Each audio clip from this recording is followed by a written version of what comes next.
Good morning. My name is Thomas Xu. I'm happy to invite Bob, Mr. Bob Krul from Canada, and also the tea scientist Steve Huang from Taiwan. We'd like to discuss a very hot topic about milk oolong. And we prepared a sample here. And Bob, how are you? I'm very well, thank you. You know, today is a kind of embarrassed moment. I have to upset my own statement. You know, Steve is the scientist helped me to prove they do have milk oolong in this world. And I was told the milk oolong is an accident because in Taiwan we have a oolong cultivar called Jinxuan, also number 27. One farmer did make a Jinxuan, the tea come out very nice aroma, which we say is a milk aroma or milk touch. And that could be one accident, and later on, that farmer want to go back to do the same tea, but just doesn't happen anymore. So on the market, they have people is really smart. They use the artificial, the milk dairy product or non-dairy product to do the flavoring, and then they have their milk oolong.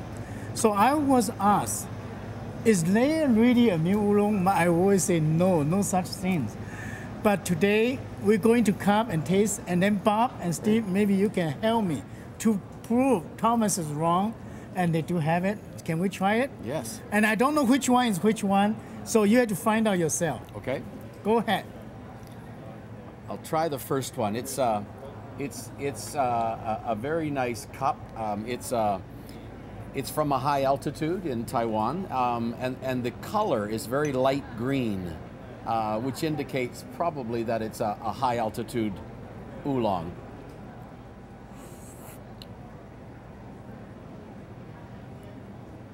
Very nice and clean, very light, very delicate.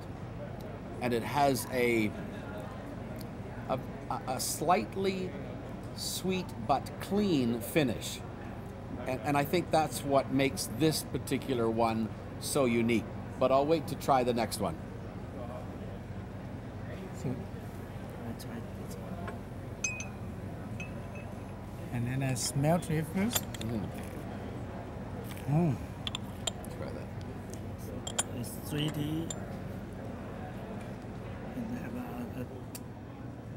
flavor of milky, lightly, but it's smooth. You know, Bob, I don't even bother to taste the tea now, just by smell to it. Yeah. Can you try this one? Yes, I'd like to try that one. So this one, we've got, it's slightly darker. It has a few more fines in the bottom, so I would say that it's a lower mountain pick. And just by the color, you can see that it's different than the first cup that I had. But let me try this.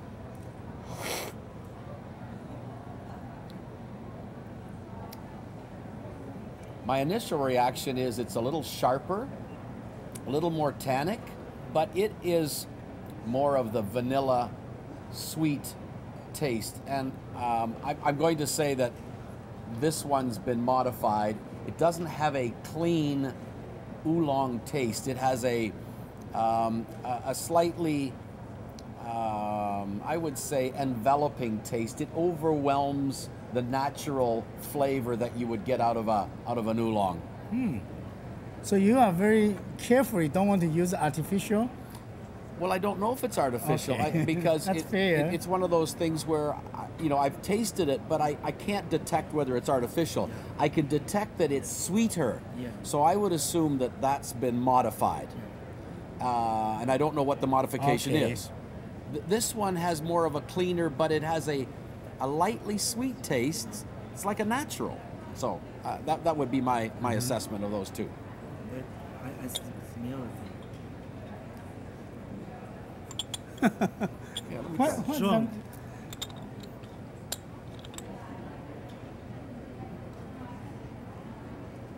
that? Yeah, it has a nice smell to it, Yeah.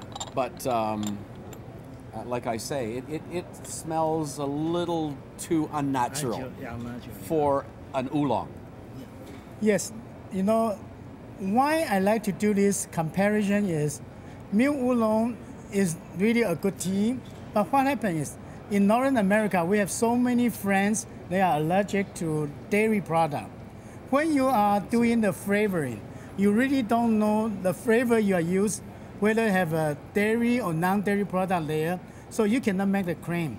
But I would like to say, I still like to carry the milk oolong by its natural tea.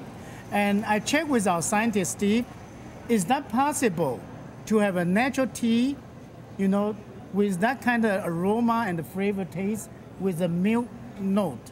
Is that possible? Yes, it is possible. This tea is that one, right? Yeah, this one is the natural. How could we get that continuous, not by accident anymore? The flavor of the milky flavor is a natural flavor from the tea, this cultivar. This special cultivar? The special cultivar. This flavor, milky flavor is not easy to make it because it maybe you need a good tea plantation and manufacture process. If you don't care this process very carefully, maybe you cannot have the milky flavor. So this tea is really available now, and we know it's from the special cultivar Jinxuan, which is TTES number 12. And beside the good cultivar, you have to make sure the management of the plantation. You have to control the soil condition, and also, you know, we have to make sure the oxidation and the baking process should be remain very disciplined. So thank you, Steve, to finding out this for us. And this tea is available now by Bob At CTC Brute Corp in Canada. and also by our company ABC Tea in Los Angeles, California. Thank you very much. Thank you.